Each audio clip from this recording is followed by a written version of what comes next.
Hello, everyone, and welcome to the Neurodiverse Teacher Podcast. Today, my guest is Brenden Kumarasamy.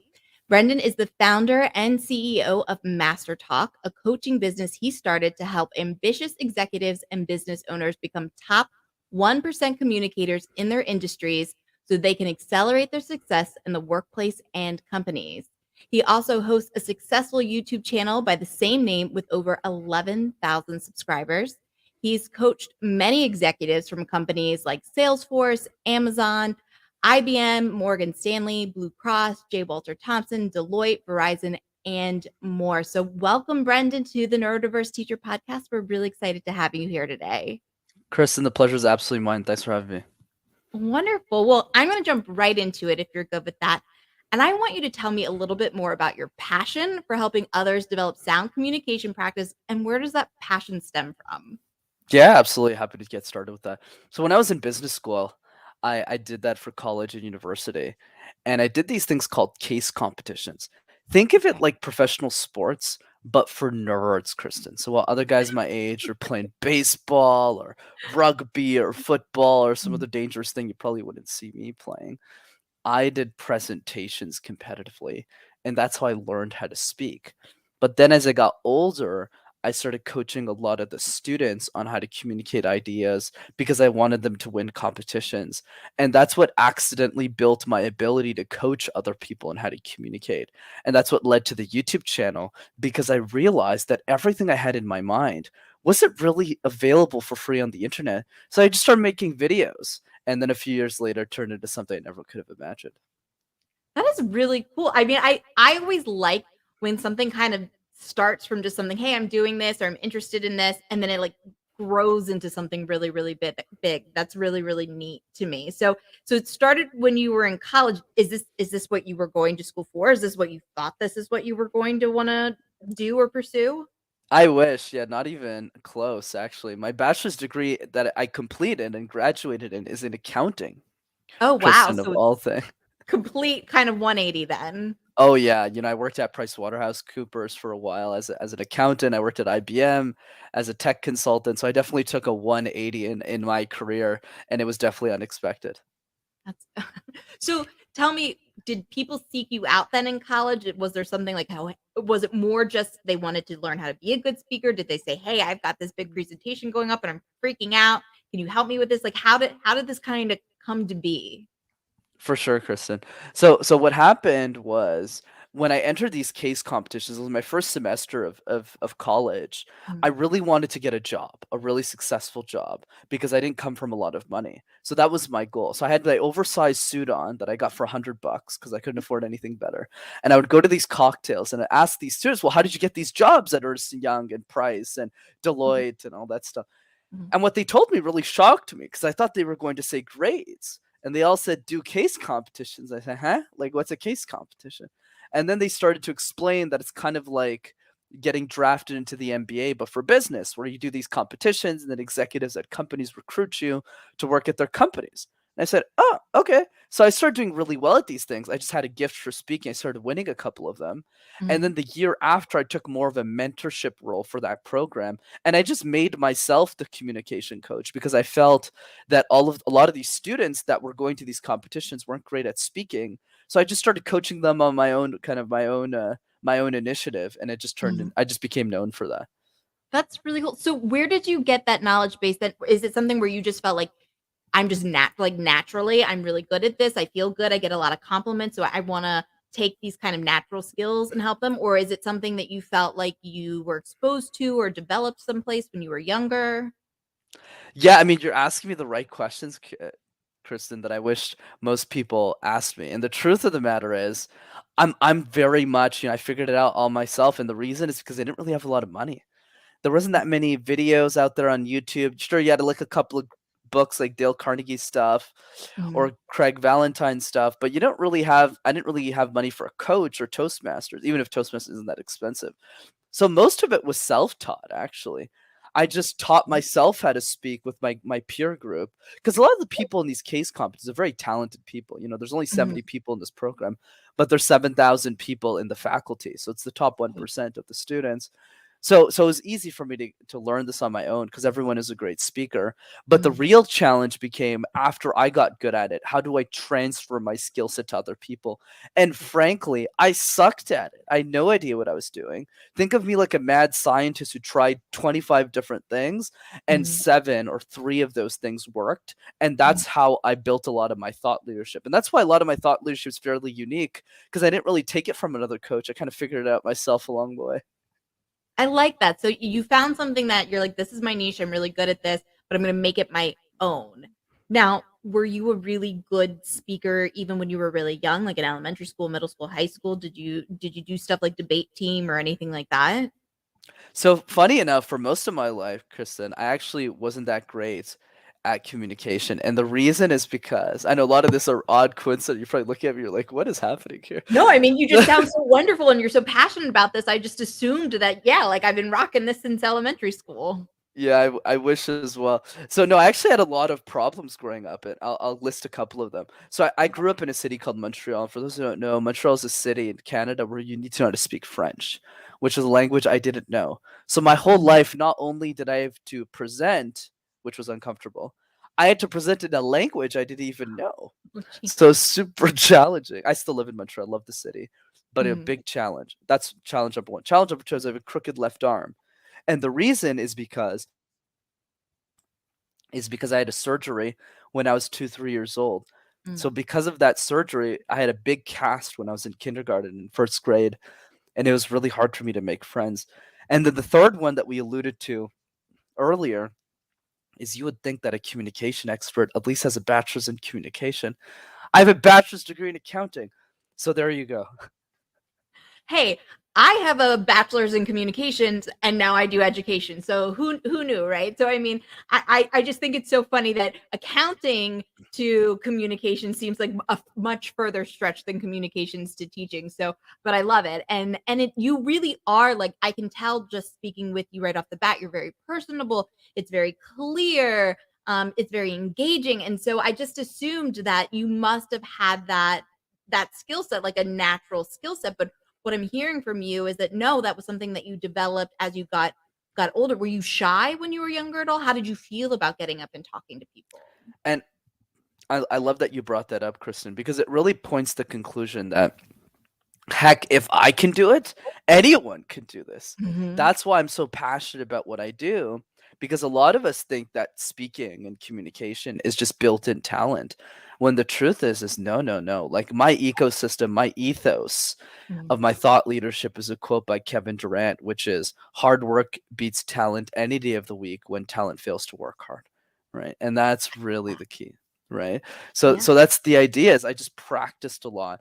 And I will say that when I was younger, to your question, I wasn't that shy of as a kid. Like I wasn't Mhm. super socially awkward, but I had trouble communicating because I didn't know French for probably the first few years of my education. Because in Montreal, you actually have to study in French. So from the ages of 5 to 16, I was in French school, and I only got a hand of the language probably when I was 7 or 8 years old. So the first 2, 3 years, I literally could not communicate with any of the other students. So it was really, really funny back then for sure. But I wasn't shy or awkward or any of that stuff. Okay. All right. Well, and kudos to you. I think about if I had to do that, I don't know if I could have done that, be immersed in another language. Now, at least you were at the right age, 7, 8. Trying to do that, maybe middle school, high school could have been a little bit harder, but that's a challenge in itself. You're right. So if it's not even your first language and if you're in school and having to get up and talk in front of people, I could see where that'd be very nerve-wracking. But maybe that's actually something that helped you later on because you've already had to deal with not only getting up and speaking, but getting up and speaking in languages that weren't even your first language. Absolutely. You know, when I switched back to English, I think that's where my long last confidence kind of came back to me because when I switched back to English for college or university, I just had a confidence that I didn't have before in my speaking because every presentation before that was in French. So when I was allowed to switch back to English, I was like, "Oh, I get to speak my first language. It's going to be easy." And that's how I picked up and really started honing in my craft. That's excellent. Well, I have to ask you, I was looking at your website and I saw that you offer a free, and I'm saying free, I'm emphasizing that, a free workshop to help individuals improve their communication skills and become that top 1% of communicators in their industry. And I was really hoping you could share more about what the workshop is, what your motivation was for offering such an amazing resource at no cost to participants. Absolutely, Kristen. You know, my philosophy and why I got into this, it was never supposed to even be a business. Obviously, now I'm grateful it's a successful coaching business, all that fun stuff. But when I started, it was really just about making free videos for people. And I just thought it was crazy that nobody was offering free trainings or even making free Mm, YouTube videos in a way that people can access these resources for free, whether or not they can afford a coach or not. So that's mm. why we do a free workshop every 2 weeks, really just as a give back to the community. And if people want to jump in on one of those and they're not recorded webinars, they're live and they're facilitated by myself, you can just go to rockstarcommunicator.com and register for our next one. That is really cool. And I think that's really great because you're right. There are a lot of people out there who don't like to publicly speak. I was just at a conference a couple weeks ago, and we everybody there had to get up and speak, and everybody there was an entrepreneur or business owner of some kind. And it was funny, like these are people who are really passionate about what they do.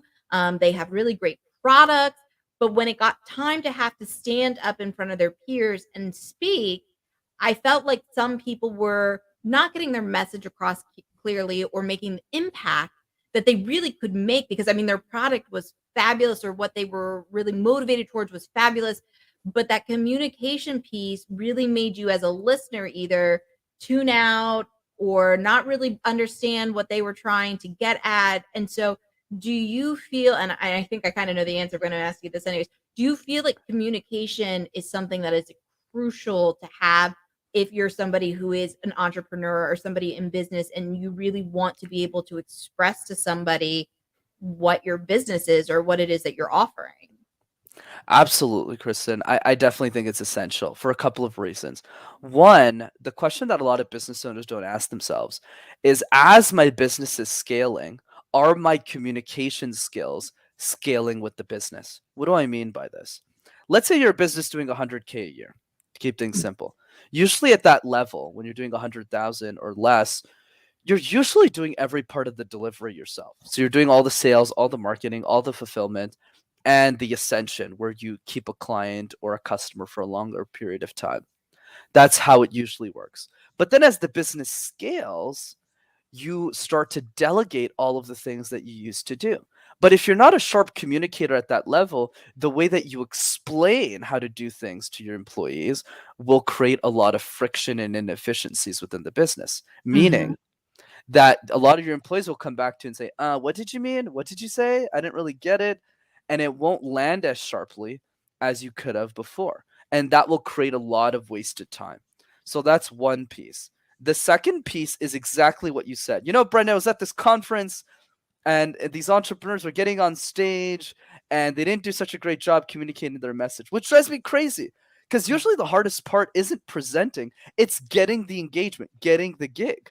So these entrepreneurs who are seasoned, successful, they're getting the opportunity to speak and they're missing out on that golden opportunity. Why? Because with communication, if you mastered it, you get to do what we call one to many interaction. So instead of talking to one person at a time every hour and convincing them to buy your product or service, you get to talk to 1,000 of them at the same time for the same hour. So if you crush that keynote, not only will you get one call, you might get dozens of new customers for only 1 hour of your life. And I feel a lot of entrepreneurs brings me to number three. They don't make it a priority, and that's why they lose a lot of sales in their business. Now, and what do you think it is that they need to hear to understand that part? I mean, you and I just talked about that a little bit, but I feel like, do you think just people think that, oh, it's not that big a deal, or I do well enough? I mean, what do you think the mindset is behind that people don't seek out supports or services like you can offer to people? Great question, Kristen. And here's what I would say: the people who don't seek for help aren't thinking big enough about their business. Let me Mm, repeat that again. The people aren't seeking for help. And help could be different things, by the way. I always want to make sure I'm clear. It doesn't always mean hiring a coach. If you're getting started in business, it could be watching my free videos or watching, the free interviews that you have here. But at some part of the business and you're growing, they don't think big enough, meaning that they don't mm, assume the business is going to work. Assume the business will be successful, because if the mm, business is going to be successful, you obviously need to invest in communication. Because when you're doing 500,000, 750 to $1 million a year, or even beyond, you obviously need to know how to communicate really well because you're managing all of these employees. You're doing town hall meetings, you're giving conferences, keynotes. People want you to speak. People want you to be on their podcast. You got to know how to deal with all the situations, or Mhm. even potentially posting on social media. So my advice is always assume your business is going to work and always prepare for the end goal of that business, not where you are right now. It's just a lot of entrepreneurs don't think big enough about where they want to be. That's a really good point. And so do you think that's a little bit of a mindset then? Do you think that they just maybe they think they're going to be successful, but there's that fear or that nagging sinking anxiety around? I mean, do you think it's just mindset based that they're not thinking as big as they could be? Yeah, I think mindset is one of them. And another one is having very specific communication goals. So let me give an example. A Okay. lot of us have goals with our businesses, our health, or relationships, but very few of us have communication goals, like very specific things that we should work towards our Mhm. communication. And it's really easy to do this. Three questions, very simple. What do you want out of life? Is it a bigger business, more impact, more podcast downloads? That's the first question. The Okay. second question is who already has what we want in our life? Because usually something that we desire in our life, and it could be doesn't have to be related to communication, literally just Mhm. anything. They Mhm. generally have it. Somebody else already has what we want. But then there's the third question that is the most important one that nobody thinks about. What type of communicator is the person that has what we want? And Ah, what is the delta? What is the difference? What is the gap between that person and you? And when you that start to do that, yeah, go ahead, jump in. no, I'm sorry. Like I didn't mean to cut you off. Like my mind is blown because like I feel like you have people who will say like, "Oh yeah, go find that person that you want to, be like or equate to." But I think the way that you just explained it is even more important or more impactful because you don't just find the person that you want to be like. You have to know how that person is communicating and then where you're not meeting up to where that person is or hitting that same standard, and that deficit is kind of where your room for improvement is, and I don't feel like you hear people talk about that aspect ever. Absolutely. And I'm glad you're excited by it. It gives me confidence I'm sharing something knowledgeable for people. But yeah, that's the key, right? Is Mhm, if we don't understand the delta, we'll never get there because we focus on so many other areas instead of going, well, if I want to be Tony Robbins one day, am I mhm, communicating like Tony Robbins is? If I want to be like Brene Brown someday, am I communicating like her right now in this moment of time? And if the mhm, answer is no, we won't get there. And that's why it's so important for us to really visualize that end state of who we want to be and how that person is communicating. And if we can start to fix those issues today, mhm. we're going to be setting ourselves up for a much brighter future. I like that. I feel like that's a really interesting point that you made, and it made me think of this question. Do you feel like your communication style or how you communicate or how you present yourself is just as important as per se your brand is? Like that there's big talk all the time about this is your brand. What is your brand? What do you represent? But do you think the way you communicate is in a vital part of that brand? I do, but the only piece I would draw a line on Mhm. is style and brand is something you only develop over time, not Okay. overnight. It's not something you can intellectualize. I'll give you an example with me. I Mhm. literally started making videos in my mom's basement, Kristen. Mhm. Like I didn't know what I was doing. Mhm. But the key is that I was in movement. I was taking Mhm. action. I was actually putting myself out there. And then over time, I try and figure out what my style is. So it's not something that we can just sit down and go, what do I want my style to be?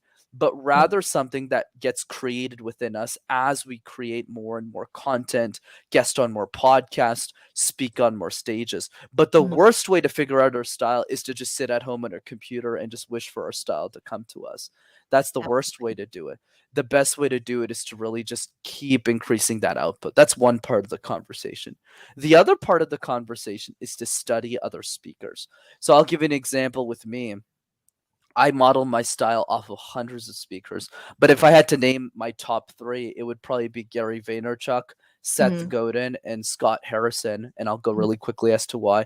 Gary V is super direct I and love Gary. incredibly down to earth, right? So he's Mhm. my style. So I'm very aggressive. I copy that from him. Scott Harrison, very high risk communicator, because whenever he's speaking on a stage, he's trying to raise money for his nonprofit. So if he messes up on stage, people don't get water. So it's very, very risky when he presents. And the third one, Seth Godin. He has a very unique way of packaging information. And I try and do the same thing the way that I communicate my ideas. I like that. I like that a lot.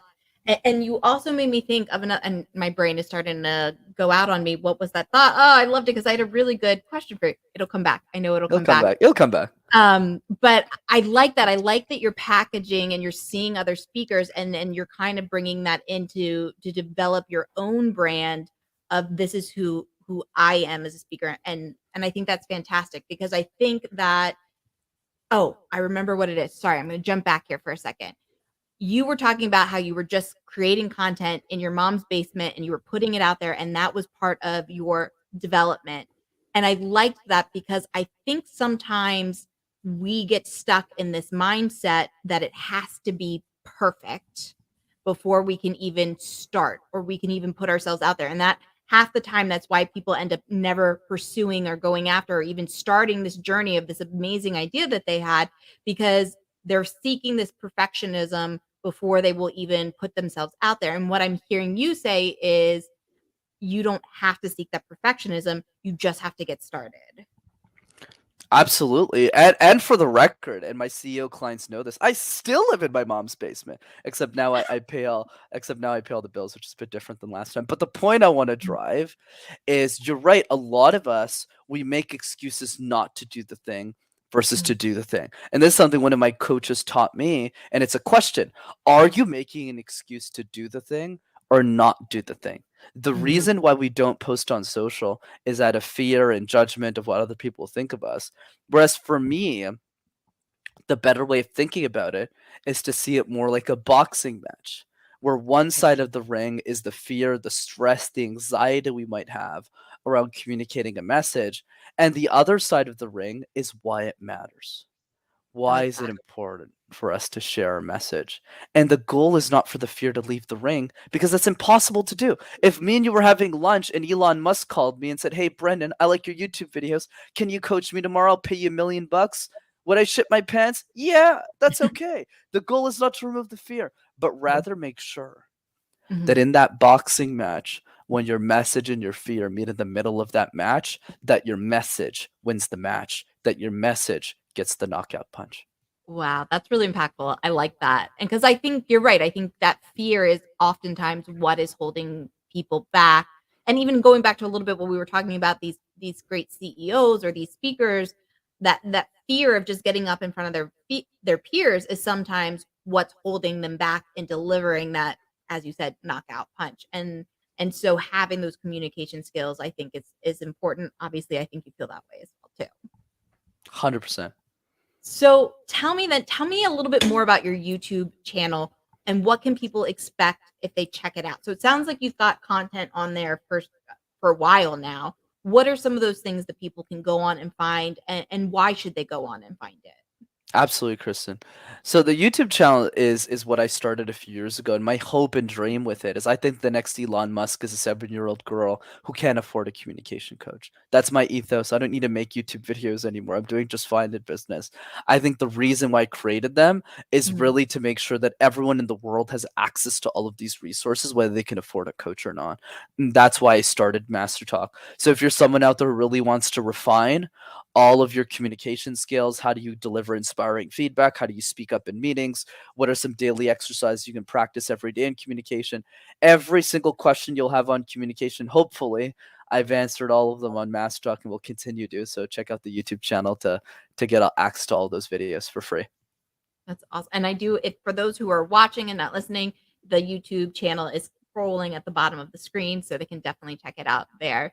So I love this. So you've created this resource for people to really help them. And it sounds like there's a lot of different topics on there. I really like the one too you mentioned about people speaking up, because I think that's another big thing that happens to a lot of people too. So maybe they have the communication skills and they have the ability to express themselves well, but it sounds like you're also kind of giving a little bit of coaching on how to best communicate when maybe you're feeling like, should I say something? Do I not say something? Am I reading that correctly?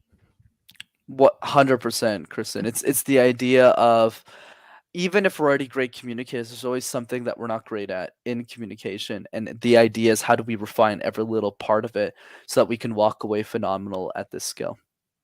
I love that. I love So let me pause here for a second and ask you, if my listeners wanted to learn more about your work or reach out, what would be the best now I can't communicate.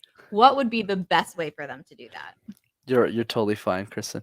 So the best way to do that is definitely to attend one of my free workshops. I do a free workshop over Zoom every 2 weeks. Super fun, live, interactive, like we talked about before. So if you want to jump in on one of those, just go to rockstarcommunicator.com. That's excellent. And then you said, are you on social media as well for people to follow you? Yeah, YouTube's the best. You could also follow me on LinkedIn if you can figure out how to spell my name, but that's another one you could reach out. I answer all my DMs there too. Oh, that's awesome. I love that. I love that.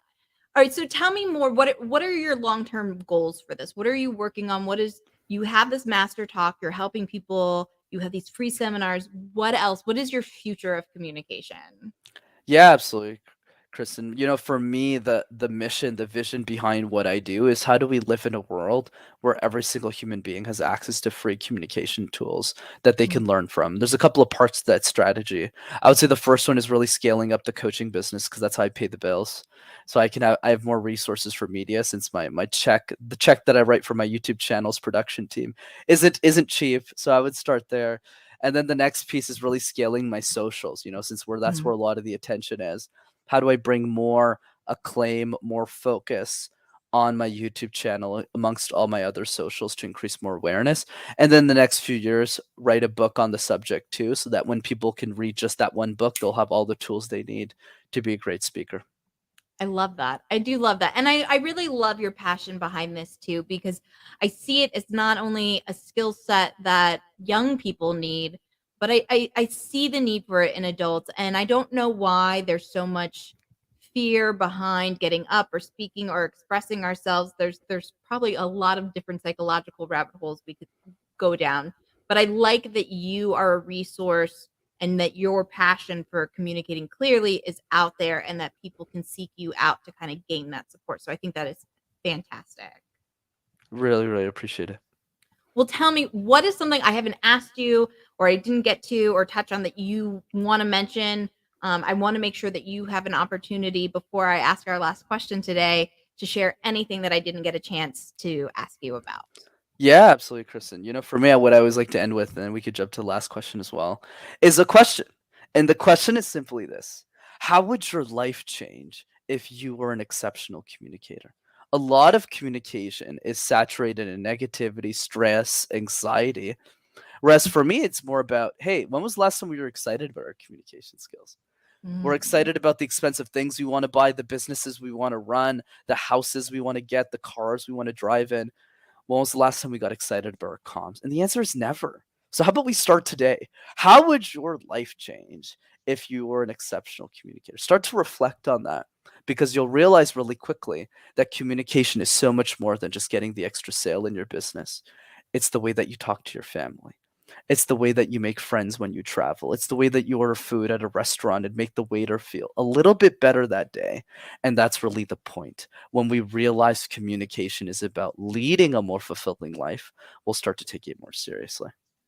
I love that. That's a great message. All right. Well, before we go, I'm going to ask you my question that I ask all of my guests, and that is, if you could send a message to students and or young adults right now that may be struggling with school, either academically and or social emotionally, what message would you share? Absolutely. I'll answer the question in context to communication. And the answer is realize that it's not your fault. I've coached a lot of kids in my career, and a lot of them seem to believe that communication fear is normal. And it's not normal. The reason we're all scared of communication, Kristen, is because of the education system. So let me I paint the picture, right? Absolutely. So let me paint the picture a little bit here. Where do we present? The way we present formally is school, but all of Mhm. those presentations have three fundamental problems. They're all mandatory. We don't wake up one morning and say, "Hey, Kristen, you want to get breakfast and present all day?" Nobody says that. Yeah. Number two, they're all different. It's never what are you passionate about? What do you care about? Do you like talking about basketball or neurodiversity or teaching? No, you got to talk about Shakespearean poetry, and then you got to talk about the history of Missouri. And you're like, I don't live in Missouri, right? So that's number two. And then after that, you think that's worse. The third one is the worst, Kristen. All of these presentations are tied to a punishment. Who thought of this? Like putting 12, 13, 14-year-old kids through a ringer where every time they give a presentation, if they don't do a good job, not only do they not get a pat on the back, they get a slap in the face. And 20% of their grade goes out of the water. So You were what's the preaching to the conclusion? choir right now. There you go. So what's the conclusion? The conclusion is that we grow up believing that communication is a chore, and so it becomes one. And nobody wants to get better at doing the dishes. So my advice is simply this: realize that the fear of communication has nothing to do with you. When you were 5 years old, you could easily do communication. It's just the education system removes that creativity out of you. So I would just say unlearn it, because you're a lot more powerful than you think. That was a beautiful message, and you are a gem of a person. Like, I absolutely adore that message that you just gave. That was probably one of the most powerful messages that I've had come through, because you were so right in so many of the things that you said, and how impactful the education system is on us and how we perceive ourselves and our ability to do things. So thank you for sharing that. I truly appreciate you saying that, and hopefully other people understand now that maybe it's not me, maybe it's the setting that I'm in that's causing me to feel this way. So Absolutely. that is fantastic. Well, Brenden, one more time, share with people where they can find you if they want to reach out to you or work with you or participate in your workshop. Of course. And thanks so much for having me, Kristen. This is super fun. I really enjoyed it. No, So thanks for being here. of course. So two ways to keep in touch. The first one is the YouTube channel. Just go to MasterTalk in one word. You'll have access to hundreds of free videos on how to communicate ideas effectively. And number two is attend one of my free live workshop over Zoom. And you can register for our next one at rockstarcommunicator.com.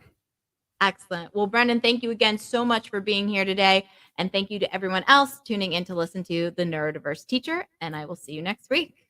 Thanks, Brenden.